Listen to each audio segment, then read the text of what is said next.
The alarms started screaming across every ship in the Galactic Patrol fleet. Admiral stared at his display screens, his four eyes widening in disbelief. Something massive had just appeared in empty space, and it should not have been possible. "Report," ordered, his voice sharp despite his confusion. His sensor officer, a young named, worked frantically at his console. "Sir, energy readings are off the scale. The signature just appeared from nowhere.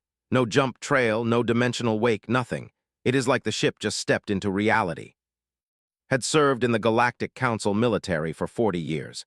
He had seen spatial anomalies, pirate ambushes, and even the rare dimensional rift. But nothing in his experience matched what his sensors were showing him. The energy output from this mystery vessel exceeded his entire combined. "Send scout ships, full defensive formation, all weapons ready," commanded. The Council fleet moved carefully toward the coordinates. As they approached, the mystery object became clearer on their screens. It was a ship, but unlike anything they had seen before.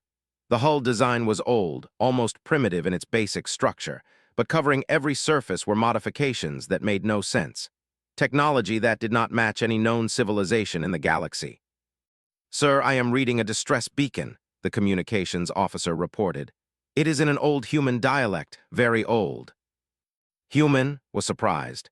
Humans were new to the galactic community, barely 200 years as a spacefaring species. They were average in most ways. Good engineers, decent diplomats, but nothing special among the thousands of species in the Council. "Play the message," ordered. Static filled the bridge, then a recorded voice spoke in ancient human language. The translation came through clearly. "This is the UHS Wanderer. We are in distress. Any vessel receiving this message, please respond. Repeat, this is the UHS Wanderer requesting immediate assistance." The bridge fell silent. Every officer present knew that name. The Wanderer had vanished 2 centuries ago during humanity's early exploration period. It had been declared lost with all hands. The tragedy had been mentioned in Earth's history files when they joined the Council. "Get me the human liaison," said quietly. Commander Daniel Hayes was in his quarters when the call came. He was young for his rank, only 32, but he had earned his position through skill and dedication. His assignment to the Council fleet was considered an honor, a sign that humanity was becoming an accepted part of galactic civilization. When Admiral explained the situation, Daniel felt his blood run cold. "The Wanderer, are you certain?" "The identification codes match your records," confirmed. "But Commander, the ship's power readings are impossible. Whatever happened to it during those 200 years, it did not make the vessel weaker." Daniel pulled up his personal files, hands shaking slightly. His great-grandfather had served on the Wanderer's sister ship, the Pioneer. The 2 vessels had been humanity's first deep space exploration craft. When the Wanderer disappeared, his great-grandfather had spent years searching, refusing to believe his friends were gone. "Permission to lead the boarding party, sir," Daniel said immediately. Studied the human officer. "The risk is significant. We do not know what we will find on that ship." "With respect, Admiral, my people should be the first to make contact. If there are survivors, they will trust a human face more than any other species." The Admiral considered this, then nodded. "Very well, but take a full security team. If anything seems wrong, you evacuate immediately." Daniel assembled his team and boarded a shuttle. As they approached the Wanderer, he felt a strange mixture of excitement and dread. The ship looked ancient and modern at the same time. Scars covered the hull, deep gouges that suggested battles with weapons that should not exist. Some of the damage showed energy burns that made Daniel's equipment readings spike dangerously. "What kind of weapons caused that?" his co-pilot wondered aloud. Daniel had no answer. The patterns were wrong. Normal energy weapons left certain signatures. These marks suggested something far more advanced, technology that could manipulate space itself. As the shuttle drew closer, something unexpected happened. The Wanderer's automated defenses activated. Lights blazed across the hull and weapon ports opened. Every alarm in Daniel's shuttle started screaming warnings. "Full power to shields," Daniel ordered, preparing for the worst. But the weapons did not fire. Instead, they tracked the shuttle for several long seconds, then powered down. A docking port opened on the Wanderer's side, and a message appeared on Daniel's communications screen. "Identity confirmed. Human vessel detected. Access granted." Daniel exchanged glances with his team. The ship was responding to their presence, recognizing them as human.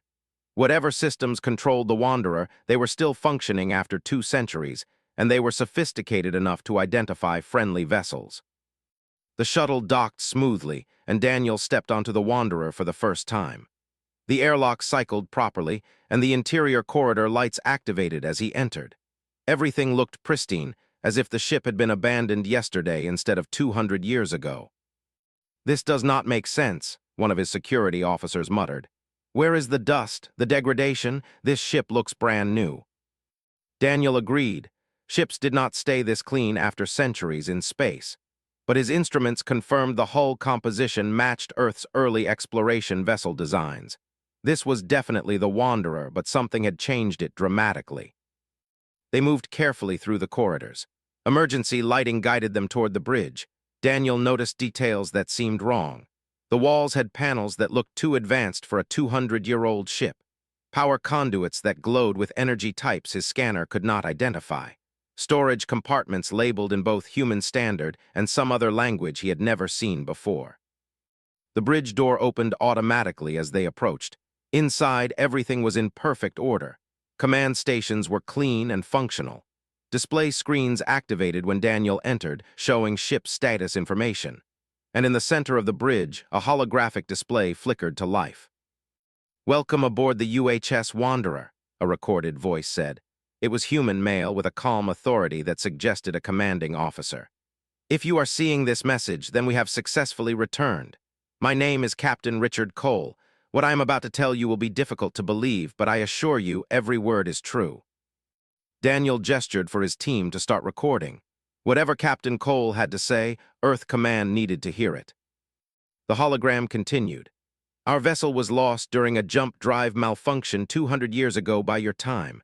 But for us, only 15 years have passed. We did not travel through normal space. We entered a parallel dimension, a place that exists alongside your reality but operates under different physical laws." The hologram paused, as if Cole had expected disbelief at this point. "In that dimension, we encountered a species called the Architects. They are beings of pure energy, older than most civilizations in our galaxy.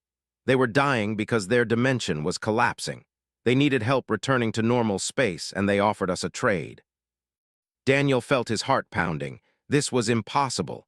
Parallel dimensions were theoretical at best. No one had ever proven they existed, let alone traveled through them. "The Architects possessed technology beyond anything in our universe," Cole's hologram explained. "Weapons that could manipulate space and time, shields that existed in multiple dimensions, engines that could tear holes between realities. They taught us how to build these systems in exchange for our help designing a way back to normal space." The hologram gestured and the display changed. Technical schematics appeared, showing weapon systems that made Daniel's stomach turn, power outputs that could crack planets, energy beams that could collapse stars, devices that could destabilize the fabric of space itself. "I know what you are thinking," Cole said. "Why would we accept such dangerous knowledge? The truth is, we almost refused, but the Architects showed us something. They showed us their own past, how they nearly destroyed themselves with these weapons before learning wisdom. They taught us not just how to use this power, but when it should never be used." The hologram looked directly at Daniel, though it was just a recording. "The Wanderer is more than a ship now. It is a guardian vessel, designed to protect against threats that normal weapons cannot stop. My crew and I spent 15 years learning from the Architects. We did not return immediately because we needed to be certain humanity was ready for this responsibility." Daniel's hands were shaking as he reached for the main computer console. He needed to access the full logs to understand what had really happened to this ship and its crew. "All information is available in our database," Cole's recording continued. "Ship logs, technical specifications, everything. But before you share this with anyone, you need to understand what is at stake. The weapons aboard this ship could make Earth the most powerful force in the galaxy. They could also destroy us. Use this information wisely." The hologram faded, leaving Daniel standing in silence on the bridge of a ghost ship that carried enough power to reshape the galaxy. His first instinct was to contact Admiral, but something made him pause. He needed to read the logs first to understand the full story before making any reports. Daniel spent hours reading through the Wanderer's logs. Each entry revealed more about what had happened to the ship and its crew during their impossible journey. He sat alone on the bridge, his team waiting outside while he absorbed information that would change everything humanity knew about the universe. The first log entry was dated 200 years ago by Earth Standard Time. Captain Richard Cole's voice was younger in the recording, full of excitement about their deep space survey mission. The Wanderer carried 200 crew members, scientists and explorers eager to chart unknown regions of space. They were heroes in humanity's early space program, volunteers willing to spend years away from Earth for the sake of discovery. The accident happened during a routine jump. The experimental drive system that humanity had been so proud of malfunctioned catastrophically. Engineer Barnes had recorded the technical details with remarkable clarity even while the crisis unfolded around him. The jump drive did not simply fail. It tore open something that should not exist, a hole between dimensions. "We are not in normal space anymore," Barnes had reported to Captain Cole. "None of our instruments make sense. The laws of physics here are different. We are reading energy types that should not be possible."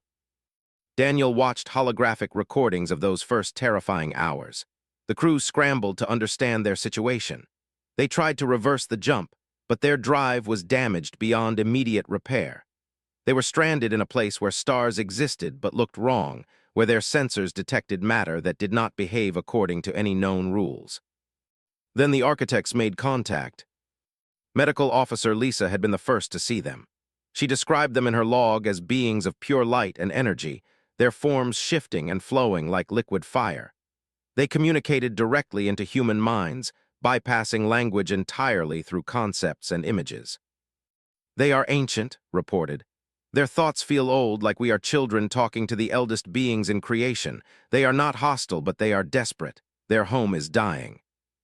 Daniel paused the recording and pulled up the architect's files.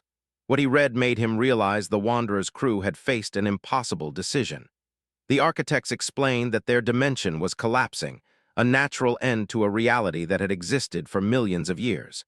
They needed to migrate to normal space before they were erased from existence entirely. But dimensional travel was beyond even their advanced technology. They could manipulate space and time within their reality, but crossing into another dimension required a different approach. The architects had the power but lacked the specific knowledge of how normal space operated. The Wanderer's crew, having accidentally crossed over, held the key they needed.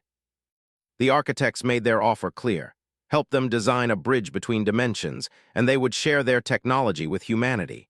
Not as payment, but as responsibility. They would teach the crew how to build weapons and defenses that could protect against threats normal civilizations could not face. Captain Cole called a crew vote. The decision was recorded in painful detail. Some argued they should refuse and focus on getting home. Others saw an opportunity to bring revolutionary technology back to Earth. But Cole's argument won the majority. "If we refuse, the architects die," Cole had said. "If we accept, we take on a burden that might be too heavy for humanity to carry. But refusing help when we have the power to give it is not who we are. We did not come to space to turn our backs on those in need." The vote was 147 to 53 in favor of helping the architects. The minority was respected, but the majority ruled. The Wanderer would stay in the parallel dimension and work with the architects to build their bridge home. Daniel advanced through the logs, watching years compress into hours of recordings. Engineer Barnes led the technical integration, combining human engineering with architect knowledge. It was not a simple process. The two species thought about technology in fundamentally different ways. Humans built machines. Architects shaped energy itself.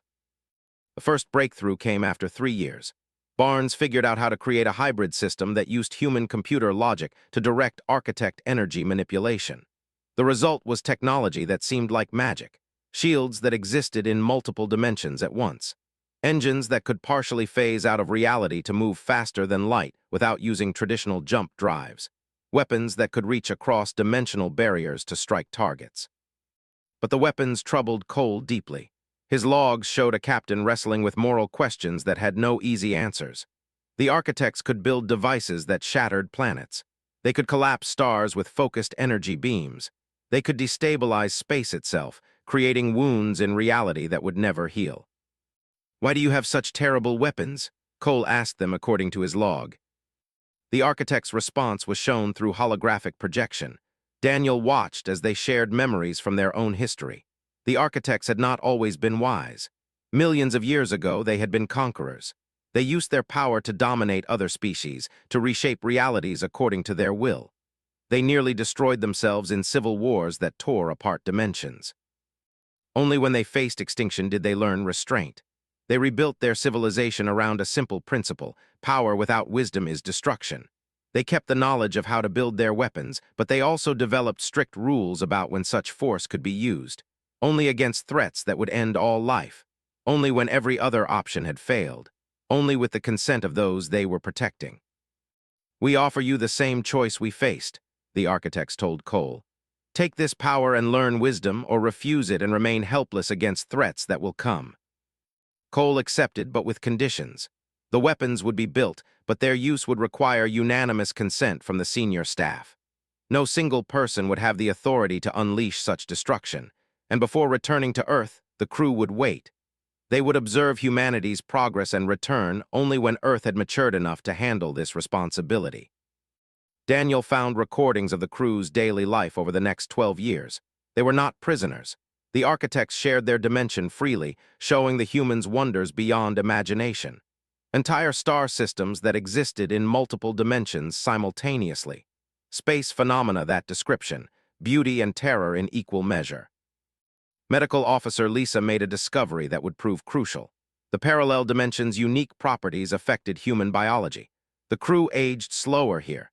Their cells became more resilient. Exposure to dimensional energy enhanced their physical capabilities without changing who they fundamentally were. The effect would last even after returning to normal space.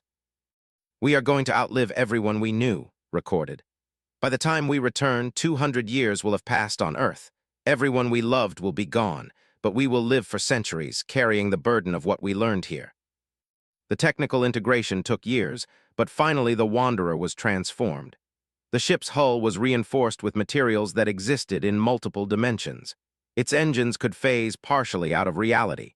Its weapons could strike across dimensional barriers. Its shields could deflect attacks that normal defenses could not stop. But the crew did not just build weapons. They built systems for protection, medical technology that could heal injuries thought impossible, agricultural systems that could feed colonies on hostile worlds, energy generation that could power entire civilizations without depleting resources. The architects taught them creation alongside destruction. 5 years ago, by the ship's timeline, the dimensional bridge technology was completed. The architects began their migration back to normal space, scattering across the galaxy in small groups. They would rebuild slowly, hiding among the stars until they understood the current state of the universe. "We owe you a debt we can never repay," the architects told Cole before departing. "But we give you a warning. The power you carry will attract attention. Species will fear you. Others will want what you have, and some will try to take it by force. Stay true to the principles we taught you. Use this power to protect, never to conquer." Cole made his final decision then.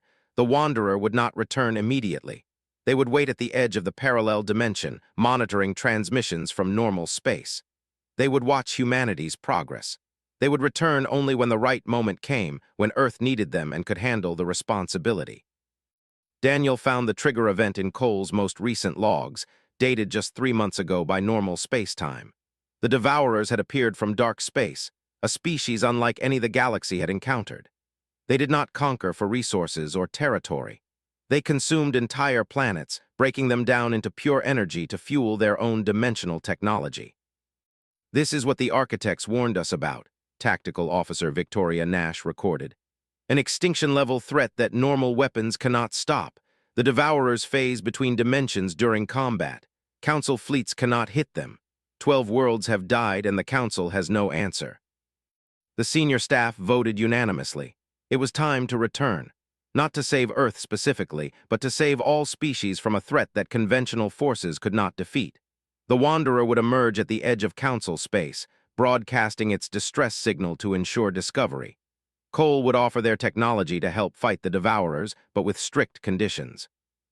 Daniel reached the final log entry, recorded just before the ship returned to normal space. Captain Cole sat alone in his quarters, looking old and tired despite his enhanced biology. He knew what returning would mean.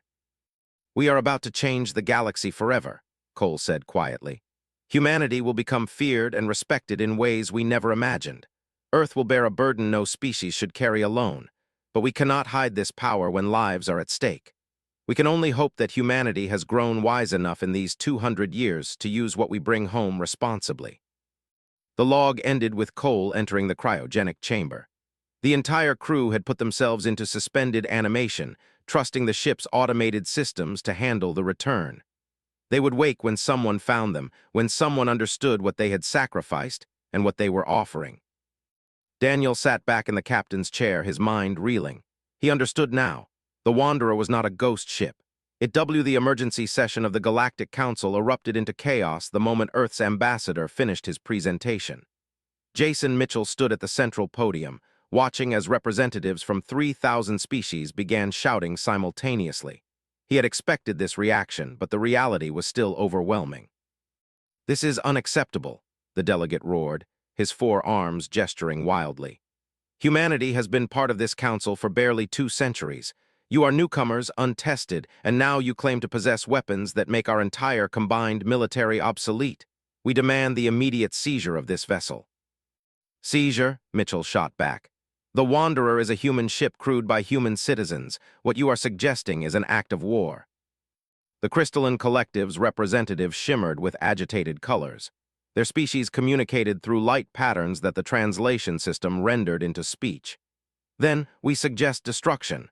A ship with such power poses an existential threat to galactic peace. Better it be eliminated than risk catastrophe." Mitchell had prepared for this argument.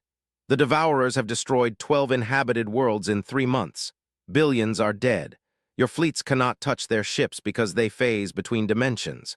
The Wanderer can counter that technology. You would destroy our only chance of stopping them because you fear humanity might abuse this power." "Yes," the delegate said bluntly. "Your species has a history of violence.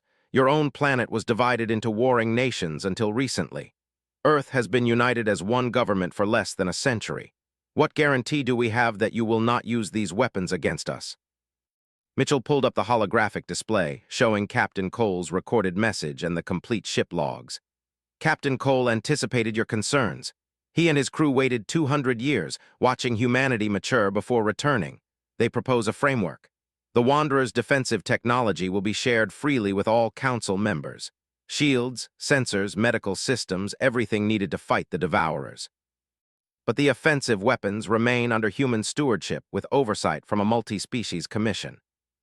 "Stewardship?" The representative's voice dripped with contempt. "You mean control. You want us to accept that humanity alone decides when these weapons can be used." "No," Mitchell corrected. "The Commission would have veto power. Any species on the Council could block their use. But someone needs to maintain and operate the systems. Captain Cole chose humanity for that role because his crew understands the technology and the responsibility that comes with it." The debate raged for hours. Some species supported Mitchell's proposal, recognizing the genuine threat of the Devourers. Others saw only humanity's potential to dominate the galaxy through technological supremacy. A few remained silent, calculating how this shift in power would affect their own interests. The Lumens, an ancient species that had been spacefaring for over 10,000 years, finally spoke. Their representative was old even by their long-lived standards. "We have observed humanity since you first reached your moon. You are impulsive, emotional, and young, but you also possess something rare. You carry within your culture a constant questioning of power. You debate ethics in ways that many species abandon after they achieve technological superiority. Perhaps this makes you suitable guardians, or perhaps it makes you unreliable. We have not decided." While the council argued, Admiral contacted Daniel aboard the Wanderer. The human commander had remained on the ship, studying the technology and preparing detailed reports. The ship's systems were more complex than anything he had imagined, but the architect technology included teaching programs that helped him understand the basics. "Commander Hayes, I need your honest assessment," said. "Can your species be trusted with this power?" Daniel considered the question carefully. "Admiral, I cannot give you absolute certainty. No one can predict the future, but I can tell you what I have learned from the logs. Captain Cole and his crew spent 15 years learning not just how to use these weapons, but why they should almost never be used. The architects taught them that true strength is choosing not to act when you have the power to do so. Philosophy is comforting, but politics is reality, replied. The council is divided. If we cannot reach consensus, some species will attempt to take the Wanderer by force. Others will withdraw from the council entirely. This ship is creating the greatest crisis we have faced in centuries. Then maybe we need to demonstrate what the Wanderer can really do, Daniel suggested. Not its weapons, but its purpose. Let me wake Captain Cole and his senior staff. They can explain their vision better than any politician. Was silent for a moment. You have my permission, but Commander, if Captain Cole makes this situation worse, Earth will pay the price. Daniel made his way to the Wanderer's medical bay, where the cryogenic chambers were located. The ship's systems had kept the crew in perfect suspension for what seemed like days, but was actually 2 centuries. He found the controls surprisingly simple, clearly designed for emergency revival by anyone who discovered the ship. He activated Captain Cole's chamber first. The process took 30 minutes as the system carefully warmed Cole's body and reintroduced him to normal consciousness. Daniel watched nervously, wondering what kind of man would emerge from a chamber after such an impossible journey. Cole's eyes opened slowly. For a moment he looked confused, disoriented by waking in an unfamiliar place. Then memory returned and he sat up carefully, assessing his surroundings with the practiced eye of a starship captain. The ship returned successfully. Cole's voice was rough from disuse. Yes, sir, 3 months ago by our timeline. I am Commander Daniel Hayes, Earth Defense Force, assigned to the Galactic Council Fleet. Cole swung his legs off the bed, testing his movement. The dimensional enhancement to his biology meant he had aged only 15 years despite 2 centuries passing. He looked to be in his mid-40s, his hair gray at the temples, but his movements strong and confident. 3 months, then the Devourers are still a threat. It was not a question. Cole had planned for this exact scenario. 12 worlds destroyed so far. The Council cannot stop them. But, sir, we have a bigger problem. The Council is debating whether to seize or destroy the Wanderer. Many species fear what humanity might do with your technology. Cole smiled grimly. Of course they do. Fear is a natural response to sudden shifts in power. Wake Barnes and Victoria Nash. We need to show the Council what the Wanderer is really for. Within an hour, the 3 senior officers were fully awake and briefed on the current situation. Engineer Barnes looked exactly as his logs described, a practical man in his 30s who saw every problem as a puzzle to solve. Tactical Officer Victoria Nash was younger, intense, her military bearing evident in every movement. The Council wants proof we are not conquerors, Nash said, studying the political reports Daniel had prepared. We cannot just tell them, we need to show them. Agreed, Cole replied. But we show them on our terms. Daniel, inform Admiral that I will address the Galactic Council directly, and tell them we are moving the Wanderer to Council headquarters. Sir, that might be seen as a threat, bringing the ship directly to their seat of government. Good, let them be frightened. Fear will make them pay attention to what I have to say. The Wanderer's journey to Council headquarters took only 6 hours, a trip that should have required 3 days. The ship's dimensional engines allowed it to partially phase out of normal space, reducing the effective distance it needed to travel. Every sensor in the fleet tracked its progress, measuring power outputs that terrified military analysts. The council chamber was a massive spherical room where representatives from thousands of species gathered. It had been built to accommodate beings of all sizes and environmental needs. When Captain Cole entered, accompanied by Barnes, Nash, and Daniel, the entire chamber fell silent. Cole walked to the central podium designed for speakers. He wore his old Earth Fleet uniform, updated with patches that Daniel had provided showing current rank insignias. He looked around the chamber slowly, making eye contact with representatives from dozens of species. My name is Captain Richard Cole of the UHS Wanderer. 200 years ago by your timeline, my ship was lost during an exploration mission. We have returned because the galaxy faces a threat that conventional weapons cannot stop. I am here to offer our help, but I need you to understand what that help means. Cole gestured, and holographic displays appeared throughout the chamber. They showed technical specifications of the Wanderer's systems, but so that non-engineers could understand. He did not hide the devastating power of the weapons, but he also emphasized the defensive capabilities and the humanitarian technology. The architects taught us many things during our time in their dimension. They taught us how to build weapons that could shatter entire star systems. But more importantly, they taught us why we should never want to use them. They showed us their own history, how they nearly destroyed themselves with the same power we now carry. Cole's voice was calm but firm. I did not return to make Earth powerful. I returned because I have a responsibility. The Wanderer is not a warship. It is a shield. My crew and I have spent 15 years learning how to protect, not how to conquer. But words are meaningless without action, so I will demonstrate. He pulled up a star map showing the Devourer attack patterns. Your fleets have tried to engage the Devourers 17 times. You have failed every time because you cannot hit targets that phase between dimensions. The Wanderer can, but I will not use our weapons to destroy them. I will use our technology to make your weapons work against them. The chamber erupted with questions and objections. Cole waited patiently for silence, then continued. I am proposing a joint operation. The next time the Devourers attack, the Wanderer will respond alongside the Council fleet. We will provide dimensional targeting data and harmonic disruptors to lock the Devourers into normal space. Your ships will have the opportunity to fight them on equal terms. If we succeed, you will see that our purpose is cooperation, not domination. The delegate stood. And if you fail, if this is a trick to position yourselves for an attack on Council forces, then you will have learned that humanity cannot be trusted, and you can take whatever action you deem necessary, Cole replied. But consider this. If I wanted to conquer the Council, I would simply do it. The Wanderer's weapons could eliminate your fleets before you could respond. I am standing here, offering transparency and cooperation because conquest was never my goal. The chamber fell silent again. Cole's brutal honesty had cut through the political posturing. Every species present understood the truth of his words. If humanity wanted to dominate through force, talking would be pointless. Ambassador Mitchell spoke up from the human delegation area. Captain Cole has authorized full transparency. Any species that wishes to send technical experts to examine the Wanderer may do so. We will share our specifications, our capabilities, and our limitations. The only thing we ask in return is trust that we will use this power responsibly.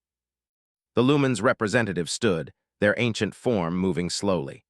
We will agree to this joint operation. If Captain Cole and his crew prove their intentions through action, we will support their proposal. But if they betray this trust, humanity will face consequences beyond political sanctions. Other species began to voice their agreement, some reluctant, others more willing. The threat of the Devourers was too great to ignore, and Cole's offer of cooperation provided a path forward that preserved galactic unity. But as the Council voted to approve the joint operation, alarms suddenly blared throughout the chamber. A priority alert appeared on every display. The Devourers had attacked again, and this time they had chosen a target that would test every principle Cole had described. Prime, a peaceful industrial world home to 4 billion civilians, was under assault. The Devourers' harvesting beams were already tearing into the planet's crust. The Council fleet was too far away to arrive in time. Everyone in the chamber turned to look at Captain Cole. His face remained calm, but his eyes showed the weight of the decision he faced. How long before the planet is destroyed? He asked quietly. 4 hours, someone reported, maybe less. Cole looked at Barnes and Nash. Without words, they communicated through shared experience and trust. Then Cole turned back to the Council. The Wanderer can reach Prime in 1 hour. I'm taking my ship to engage the Devourers. The Council fleet can follow, but they will not arrive in time to make a difference. This will be our proof. Today you will learn whether humanity deserves the power we carry. Wanderer tore through space at speeds that should not have been possible. Inside the bridge, Captain Cole stood calmly at his command station while his crew worked with practiced efficiency. 2 centuries had passed in normal space, but for them, it had been only days since they last operated together as a team. Time to prime, Cole asked. 53 minutes at current speed, Barnes reported from the engineering station. The dimensional engines are performing perfectly. We are phasing in and out of normal space with each pulse, cutting our effective travel distance by 70%. Daniel Hayes stood near the back of the bridge, observing a crew that moved like a single organism. Every officer knew their role without needing orders. They had spent 15 years together in a parallel dimension, learning to operate technology that rewrote the rules of physics. Now they were about to demonstrate that knowledge to a galaxy that still doubted them. Status of the Devourers, Victoria Nash asked from the tactical station. Daniel pulled up the latest reports from Prime. 3 Devourer warships in orbit. They are using harvesting beams to drain the planet's core energy. Estimated planetary collapse in 3 hours and 40 minutes. They have evacuated 2 of their major cities, but 4 billion civilians are still on the surface. And the Council fleet, Cole asked. 5 hours away, even at maximum speed. By the time they arrive, Prime will be gone. Cole nodded slowly. He had known this moment would come. The Council needed proof, and the Devourers had provided the perfect opportunity. But 4 billion lives hung in the balance. If he made a mistake, if his crew failed, those people would die. Wake the rest of the crew, Cole ordered. I want everyone at their stations when we engage. Throughout the ship, cryogenic chambers activated. The remaining 197 crew members woke to find themselves finally home after 200 years, but home to a galaxy at war. They moved to their positions with the discipline of trained professionals, each one understanding what was at stake. Medical Officer Lisa arrived on the bridge, checking the biomonitors that tracked every crew member's health. Everyone is responding well to revival. No complications. We are ready for combat operations. Cole studied the tactical display showing Prime. The planet was beautiful, covered in blue oceans and green continents. Industrial cities dotted the surface, home to billions of who had never known war. Their species was peaceful, dedicated to manufacturing and trade. They had no military to speak of, trusting the Council to protect them. They chose to trust the system, Cole said quietly. They built their civilization on the belief that the Council would keep them safe. Now we have to prove that trust was not misplaced. The Wanderer dropped out of its dimensional transit exactly 1,000 kilometers from Prime. The sudden appearance of the human ship triggered alarms on every Devourer vessel. The enemy warships immediately shifted their attention from the planet to this new arrival. They are scanning us, Nash reported. Heavy active sensors, they are trying to determine our threat level. Let them look, Cole said. I want them to understand what they are facing. The Devourers were unlike any species the galaxy had encountered before. Their ships were organic-looking, all curves and flowing lines that suggested they had been grown rather than built. They pulsed with dark energy, and their hulls phased in and out of visibility as they shifted between dimensions. 3 enemy capital ships, Nash continued her analysis. Each one approximately 2 kilometers long, heavy weapons, dimensional phase technology, and those harvesting beams locked onto Prime's core. Captain, if they feel threatened, they might accelerate the harvesting process. The planet could collapse even faster. Cole understood the dilemma. If he attacked too aggressively, the Devourers might destroy the planet out of spite. But if he waited, they would complete their harvest anyway. He needed to thread an impossible needle, demonstrating power while protecting the civilians below. Open a channel to the Devourer ships, Cole ordered. The communications officer, a young woman named Green, worked her console. Channel open, sir, but I do not know if they will respond. The Devourers have never communicated with Council forces before. Cole spoke clearly and firmly. Devourer vessels, this is Captain Richard Cole of the human ship Wanderer. You are harvesting a planet inhabited by 4 billion sentient beings. Cease your operations immediately and withdraw from this system. Silence, the Devourer ships continued their work, ignoring the warning. No response, Green reported. Then we move to the next step, Cole said. Nash, activate the harmonic disruptor, target frequency Delta 7. I want those ships locked into normal space. Nash's hands flew across her console. The Wanderer's most important non-lethal weapon powered up, a system designed by the architects specifically to counter dimensional phase technology. Energy built up in specialized emitters located throughout the ship's hull. Firing harmonic disruptor in 3, 2, 1. An invisible wave of energy pulsed from the Wanderer. It washed over the Devourer ships like ripples on water. For a moment, nothing seemed to happen. Then the enemy vessels suddenly became solid, their phasing stopped. They were locked into normal space, unable to shift dimensions. Chaos erupted on the Devourer ships. Daniel watched the sensor readings with fascination. The enemy vessels were trying desperately to reactivate their phase technology, but the harmonic field prevented it. They were suddenly vulnerable to conventional weapons for the first time. Transmit the harmonic frequency to the Council fleet, Cole ordered. If they arrive while we are still engaged, they need to know how to keep the Devourers in normal space. Transmitted, Green confirmed. They should receive it in 4 hours when they get within communication range. The Devourer ships finally responded, not with words but with weapons. Energy beams lanced out from all 3 vessels, converging on the Wanderer. The attacks were powerful enough to crack a planet's crust, concentrated force that would vaporize any normal ship. But the Wanderer was far from normal. Its dimensional shields activated automatically, phasing the ship partially out of reality. The Devourer weapons passed through empty space where the Wanderer appeared to be.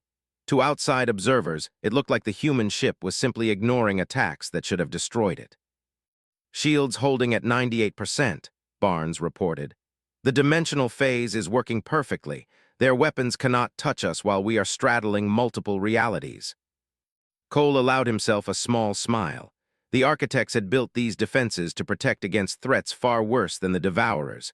But he needed to be careful. The point was not to show how powerful the Wanderer was. The point was to demonstrate restraint and cooperation. Nash, slave our tactical systems to the Council communication network. I want real-time targeting data transmitted to any Council ship within range. Sir, Nash looked confused. We are the only vessel here. There is no one to share data with. Not yet, Cole agreed. But when the Council fleet arrives, they will need every advantage. I want our systems ready to coordinate with theirs the moment they enter the battle space. He turned to Daniel. Commander Hayes, you are our liaison. Record everything that happens here. The Council needs to see exactly how we operate, including our limitations. Daniel nodded and began documenting the engagement from multiple sensor angles. This battle would be studied by military analysts from thousands of species. Every decision Cole made would be scrutinized. The Devourers tried a different tactic. They redirected their harvesting beams from the planet to the Wanderer, attempting to drain the ship's energy directly. Dark purple streams of power locked onto the human vessel, pulling at its power systems. Alarms sounded throughout the ship. Energy drain detected, Barnes called out.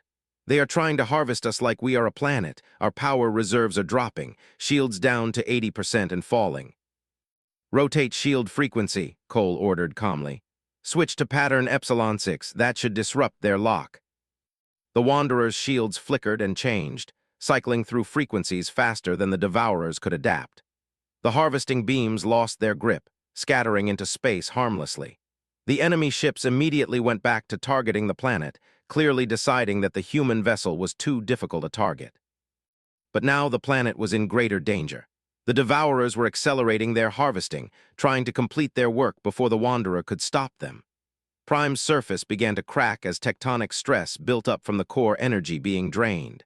Cities shook, and millions screamed in terror as their world started to tear itself apart. Captain, the planet cannot take much more, reported, monitoring the geological data. If we do not stop those beams in the next 20 minutes, the core will collapse completely. The entire world will break apart. Cole felt the weight of command pressing down on him. He had weapons that could destroy the Devourer ships instantly. The Wanderer carried armaments that could crack their hulls open like eggs or collapse them into singularities. One command and 4 billion people would be saved. But using those weapons would terrify the Council. It would prove that humanity possessed the power to end civilizations with ease. The very thing he was trying to prevent through cooperation would be demonstrated through overwhelming force. There has to be another way, Cole muttered, studying the tactical display. Barnes, is there any way to disrupt their harvesting beams without destroying the ships? The engineer worked frantically, running calculations through the ship's advanced computers. Maybe. The beams are using a resonance frequency to break down matter at the molecular level. If we could generate a counter-resonance, it might disrupt their equipment without damaging the ships themselves. How long to set that up? 10 minutes, maybe less. We do not have 10 minutes, Nash pointed out. The planet will be gone in 20, and we need time to implement whatever solution Barnes comes up with. Cole made his decision. Can you use our medical transporters to evacuate civilians from the most endangered areas? The medical officer looked startled. Sir, our transporters were designed to move people between ships, not conduct planetary evacuations. The range and capacity are limited. But it is possible. Yes, but we could only save thousands, maybe tens of thousands, not billions. Then save who you can, Cole ordered. Focus on the areas that will collapse first. Get as many people off that planet as possible while Barnes works on disrupting those beams. Coordinated with her medical teams throughout the ship, the Wanderer's advanced transporter systems, enhanced with architect technology, began pulling civilians off the planet's surface. They materialized in the ship's cargo bays, confused and terrified but alive. The Devourers noticed the evacuation and did not like it. They redirected one of their 3 ships to attack the Wanderer directly, trying to stop the rescue operation. Weapons fire poured into the human vessel, testing the dimensional shields with overwhelming force. Shields down to 60%, Barnes reported while working on the counter-resonance solution. We can take this punishment for a while, but not forever. Daniel watched Cole's face carefully. The captain showed no fear, no doubt. He had made his choice and would see it through regardless of the cost. This was what 15 years with the architects had taught him. Sometimes protecting the innocent meant accepting risk, accepting pain, accepting that you might fail. Captain, I have it, Barnes suddenly announced. Counter-resonance pattern ready to transmit. It will disrupt their harvesting beams, but I need to deliver it at close range. We have to position ourselves between the Devourer ships and the planet. Do it, Cole ordered. The Wanderer moved with impossible grace, its dimensional engines allowing it to accelerate faster than physics should permit. Within seconds, the human ship placed itself directly between Prime and the harvesting beams. The ship was now absorbing the full force of the energy drain intended for an entire planet. Now Barnes, Cole commanded. The counter-resonance wave pulsed from the Wanderer. It was not a weapon, just a specific frequency of energy designed to interfere with the Devourer's equipment. The effect was immediate and dramatic. The harvesting beams flickered, stuttered, and died. The Devourer ships found their primary weapons suddenly useless. On Prime's surface, the tectonic activity began to stabilize. The planet had been damaged but not destroyed. 4 billion people would live to see another day. The Devourer ships realized they had lost. Without their harvesting capability and unable to phase into different dimensions, they were vulnerable. But Cole did not press his advantage. He did not destroy them or chase them as they began to withdraw. Instead, he opened communications again. Devourer vessels, your harvesting technology has been disrupted. Leave this system now, and no further action will be taken against you. The 3 enemy ships turned and fled at maximum speed, disappearing into deep space. Cole let them go, watching them leave without firing a single shot. Sir, we could have destroyed them, Nash said quietly. We should have destroyed them. They will just attack somewhere else. Maybe, Cole agreed. But today was not about showing the galaxy how well we can destroy. It was about showing them what we choose not to do even when we have the power. 2 hours later, the Council fleet arrived at Prime. They found the Wanderer still in orbit, coordinating the medical care of the thousands of refugees the ship had evacuated. The harmonic disruptor frequency had been transmitted, the counter-resonance data shared, and detailed reports of the engagement prepared for analysis. Admiral contacted Cole directly. Captain, the Council is receiving your battle logs now. Preliminary reports indicate you had multiple opportunities to destroy the Devourer vessels, but chose restraint. The mission was to protect Prime, not to prove our weapons work, Cole replied. The planet is safe, that is all that matters. The Council will want answers. They will want to know why you let those ships escape when you could have eliminated a major threat. The Galactic Council chamber was quieter this time. 3 days had passed since the battle at Prime, and the initial shock had given way to careful consideration. Representatives from thousands of species studied the detailed combat logs, analyzing every decision Captain Cole had made. Jason Mitchell stood beside Cole at the central podium. The captain had refused to address the council without his entire senior staff present, so Barnes, Victoria Nash, and Lisa flanked him on both sides. Daniel Hayes watched from the human delegation area, still serving as the official liaison between Earth and the council. We have reviewed your actions at Prime extensively, the delegate began. His voice was calmer now, less hostile than during their first meeting.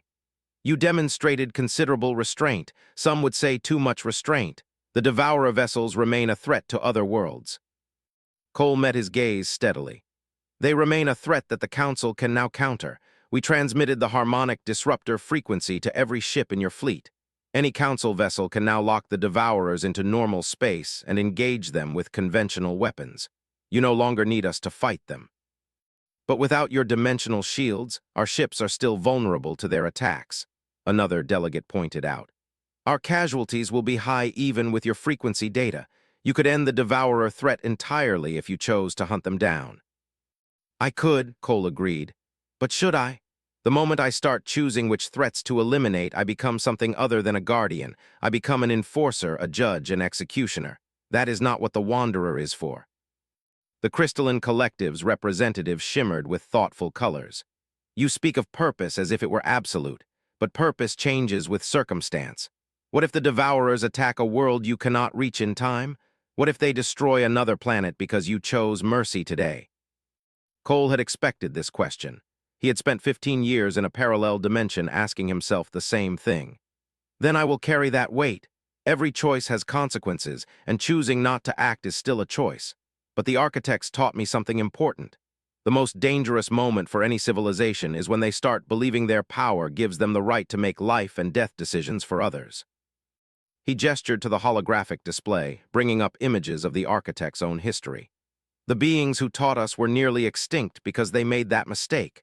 They thought their advanced technology meant they knew better than everyone else. They decided who deserved to live and who deserved to die. It almost destroyed them. Lisa stepped forward. During our time in the parallel dimension, we saw what the architects became after they learned restraint. They were not weaker for choosing not to use their full power. They were stronger because they understood that some prices are too high to pay. The chamber remained quiet, digesting this perspective. It was easy to demand action, to insist that overwhelming force be used against clear threats. It was much harder to accept that sometimes the right choice was to do less than you could. The Lumen's ancient representative finally spoke. We have been testing humanity since you joined this council. We wanted to see how your species handled power, how you treated those weaker than yourselves, how you reacted when challenged. The return of the Wanderer provided the ultimate test. The old being moved slowly to the center of the chamber. We sent observers to Prime. They reported something interesting. When your crew evacuated civilians from the planet, you prioritized the most vulnerable. Children, elderly, those with medical conditions. You did not evacuate the wealthy or politically important first. You saved those who could not save themselves. Cole nodded. That is who we are, or at least who we try to be. The architects chose well, the Lumen's representative continued. They gave their knowledge to a species that might actually deserve it. We support your proposal, Captain Cole. The Wanderer's defensive technology should be shared with all Council members. The offensive weapons should remain under human control with the Oversight Commission you suggested. A murmur ran through the chamber. The Lumens were the most respected species in the Council, their endorsement carrying enormous weight. Other delegates began signaling their agreement, the tide of opinion shifting. But not everyone was convinced. The delegate who had just been saved stood to speak. I am grateful for what you did, Captain Cole. 4 billion of my people are alive because of your actions. But I must ask, what guarantee do we have that humanity will always choose restraint? Your species is young. What happens when you are gone, when new captains command your ship, when Earth's government changes? It was Barnes who answered. We thought about that problem for 15 years. The Wanderer is not just a ship anymore. It is a teaching vessel. Every officer who serves aboard her will spend years learning not just how the technology works, but why it should be used carefully. We will build more ships eventually, but each one will require crew members who have proven they understand the responsibility. And if future humans forget these lessons, the pressed, if your descendants decide to use these weapons for conquest instead of protection. Cole smiled sadly. Then you should stop them. That is why we insist on the Oversight Commission. If humanity ever abuses this power, the Council must have the authority to intervene. We are not asking for unlimited trust. We are offering accountability. Victoria Nash added, the architects built safeguards into the weapon systems. They require unanimous consent from the senior staff to activate. No single person, not even the captain, can use them alone, and every firing is logged with detailed reasoning that can be reviewed by the Oversight Commission. The debate continued for hours, but the outcome was increasingly clear. The Council would accept Cole's proposal. The alternative, attempting to seize or destroy the Wanderer, would likely trigger a war that no one wanted, and the threat of the Devourers remained real. The galaxy needed the technology that humanity was offering to share. Finally, the vote was called. Species after species registered their approval. When the count was complete, the result was overwhelming. The Wanderer's defensive systems would be integrated into Council fleets. Humanity would maintain custody of the offensive weapons under strict oversight. Earth would become, in effect, the galaxy's shield bearers. After the vote, Cole and his crew returned to the Wanderer.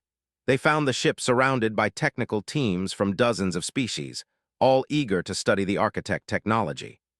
Barnes coordinated the sharing of information, patiently explaining the principles behind systems that seemed like magic to most engineers. Daniel Hayes found Cole standing alone in the observation deck, looking out at the stars. The captain seemed tired, the weight of recent events showing on his face despite his enhanced biology. "You did it," Daniel said. "You convinced them." "For now," Cole replied. "But this is just the beginning. The real challenge starts when we have to live up to the promises we made." "Do you think humanity is ready for this responsibility?" Cole was quiet for a long moment.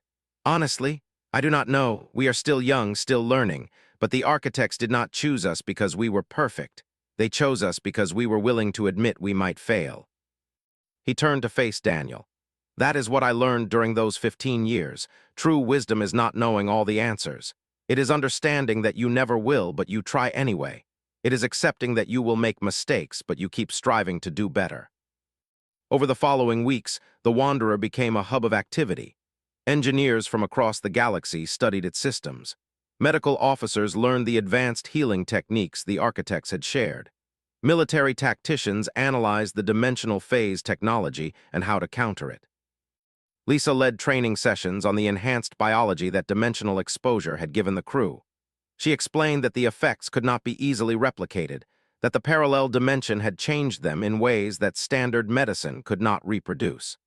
But she shared what knowledge she could, helping other species develop treatments for conditions previously thought incurable. Victoria Nash worked with Council military forces, teaching them how to use the harmonic disruptor and coordinate tactics against enemies using phase technology. She was tough but fair, pushing her students hard because lives would depend on their skills. Barnes found himself in highest demand.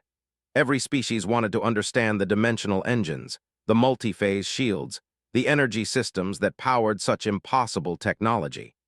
He explained patiently that it had taken him years to fully comprehend these systems, that there were no shortcuts to understanding what the architects had built. "The technology is not the hard part," Barnes told one frustrated engineer. "The math is complex, yes, but it can be learned. The hard part is changing how you think about physics. You have to accept that reality is more flexible than you believed."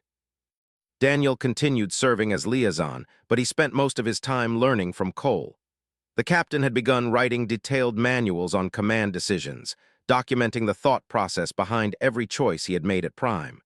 He wanted future officers to understand not just what he did, but why. "Every situation is unique," Cole explained one evening as they worked together. "I cannot give you rules that cover every possibility, but I can teach you to ask the right questions. Before using power, always ask, is this necessary? Is this proportional? Is this protecting or dominating? Those 3 questions will guide you better than any manual ever could." 3 months after Prime, the Devourers attacked again. This time they struck a mining colony in a remote system. The Council fleet responded using the harmonic disruptor, locking the enemy ships into normal space. The battle was fierce, but the Council forces won without needing the Wanderer's help. Cole watched the engagement from his ship, ready to intervene if needed, but trusting the Council to handle the situation. When the Devourers were driven off, he felt a sense of satisfaction. The galaxy was learning to defend itself. But not every species was grateful. Some resented humanity's new position. Pirates and opportunists tried to steal Wanderer technology, forcing Cole to take defensive actions. Political factions within the council argued about the Oversight Commission's authority. Old rivalries between species were inflamed by jealousy over who received access to new systems first.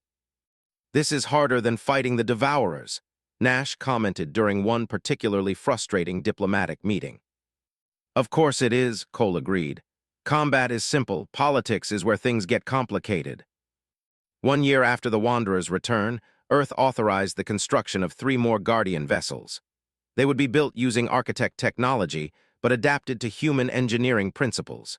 Each ship would require a crew of 200, all of whom would spend years training not just in technical skills, but in ethical command principles.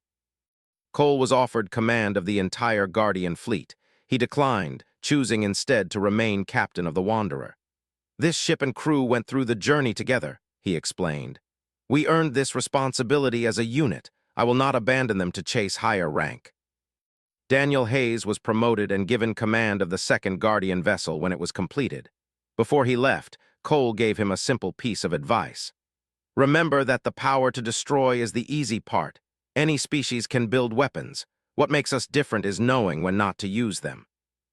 The Oversight Commission developed into an effective body, with representatives from 20 species monitoring every action the Guardian fleet took. They reviewed logs, questioned decisions, and occasionally vetoed proposed actions. Cole welcomed their scrutiny, understanding that accountability was the price of the trust humanity had been given. 5 years after returning, Cole stood on the Wanderer's bridge during a routine patrol. His crew had barely aged thanks to their enhanced biology. They would serve together for decades, possibly centuries. The galaxy had changed around them, adapting to a new reality where humanity served as guardians against extinction-level threats. "Captain, we are receiving a distress call," Green reported. "Unknown origin. The signal is coming from deep space beyond explored territory." Cole studied the readings. The energy signature was familiar in a way that made his heart beat faster. "It matches architect technology." The crew exchanged glances. The architects had scattered across the galaxy after returning to normal space. They had promised to watch humanity's progress to verify that their faith had been justified, but they had not made direct contact since the Wanderer returned. "Set a course," Cole ordered. "Maximum speed." The Wanderer jumped into dimensional transit, racing toward the unknown signal. As they traveled, Cole thought about everything that had happened. The impossible journey through parallel dimensions, the 15 years of learning and sacrifice, the return to a galaxy that feared what they had become, the battle at Prime, the slow building of trust. They found the architect at the edge of a dying star system. The being was alone, its energy form flickering weakly. It had been attacked by something, damaged in ways that should have been fatal to a being of pure energy. Lisa worked frantically to stabilize the architect using techniques they had learned years ago. Slowly, the being's energy patterns strengthened. When it could finally communicate, it projected gratitude and relief directly into their minds. "You came," the thought was simple but profound. "We knew you would. Humanity proved what we hoped. You did not use your power to conquer, you used it to protect, even for those who doubted you." "What attacked you?" Cole asked. The architect shared images of a threat from beyond the galaxy. Something dark and hungry, moving slowly but inevitably toward civilized space. It would arrive in decades, maybe centuries, but it was coming. And when it did, every species in the galaxy would need to stand together. "This is why we gave you our knowledge," the architect explained. "Not for the threats you face now, but for the crisis that is coming. By then, we hoped humanity would have taught others what we taught you. That power without wisdom is destruction, but wisdom without power is helplessness." Cole understood. The Wanderer's return was not the end of a journey. It was the beginning. Humanity had been given a gift and a burden, the technology to protect the galaxy and the responsibility to use it wisely. "We will be ready," Cole promised. "However long it takes, we will prepare." The architect's energy form pulsed with approval.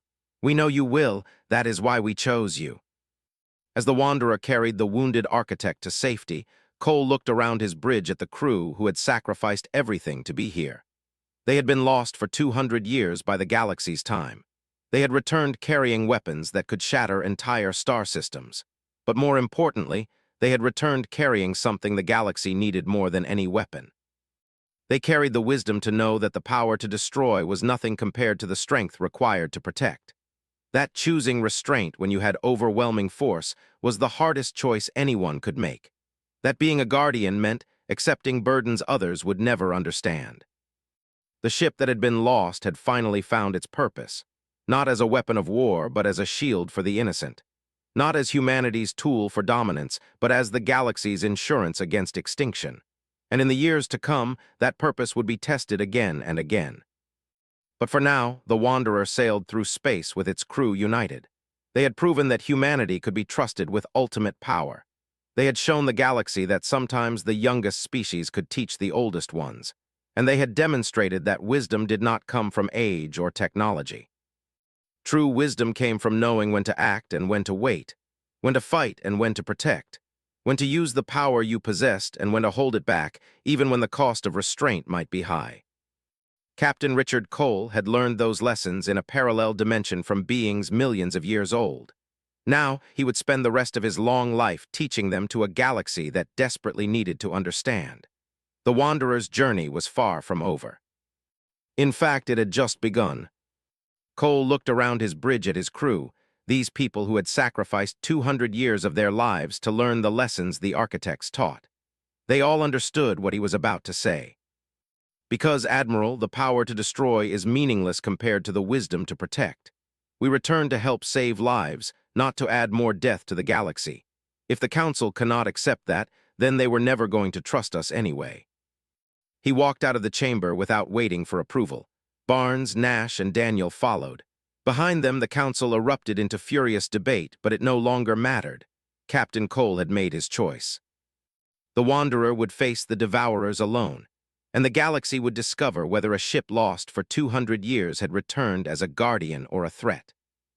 As a time capsule carrying the future of galactic civilization, and he was the one who had to decide what to do with it. He activated his communication system and connected directly to Earth Command with emergency priority encryption. What he was about to report would shake the foundations of human society and galactic politics. But Cole and his crew had trusted that whoever found them would do the right thing. Earth Command, this is Commander Daniel Hayes aboard the UHS Wanderer, he began. I need to speak directly to the Defense Council. What I am about to tell you is going to sound impossible, but every word is true. As Daniel began his report, the Wanderer's systems hummed around him, waiting patiently for its crew to wake and complete their 200-year journey home. He sat down at the captain's station and began accessing the files. What he found in the next hour would change not just his life, but the future of every species in the galaxy.